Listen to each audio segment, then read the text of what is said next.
The bicameral mind? Was early human consciousness divided? What if ancient humans didn't think the way we do today, but heard their thoughts as voices from the gods?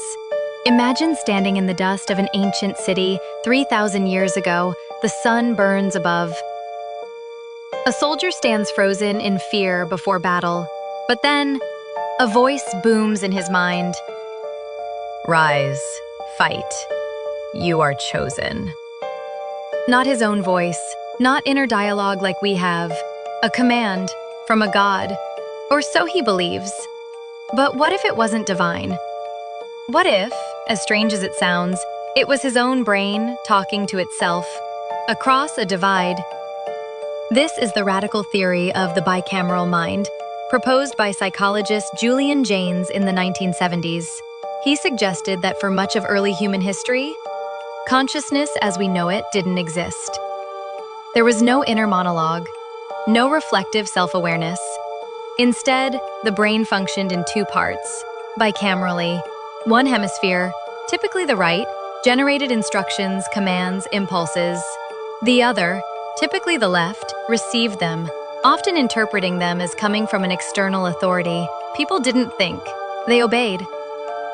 Jaynes believed this bicameral mode was how early civilizations functioned. Their myths, oracles, and divine laws weren't metaphor, they were mental reality. Ancient texts like the Iliad depict characters driven entirely by the will of gods, with little sign of personal introspection. It wasn't until later texts, like the Odyssey, that we start to see something more familiar: inner conflict, self-questioning, and human emotion. The shift, Jaynes theorized, happened over time, under pressures of complexity, urbanization, and chaos. When the voices stopped answering, in crises or trauma, humans were forced to develop something new: conscious self-awareness. It's a mind-bending idea, one that rewrites what it means to be human. Are we born with consciousness, or was it invented? And could remnants of the bicameral mind still exist today? In schizophrenic voices?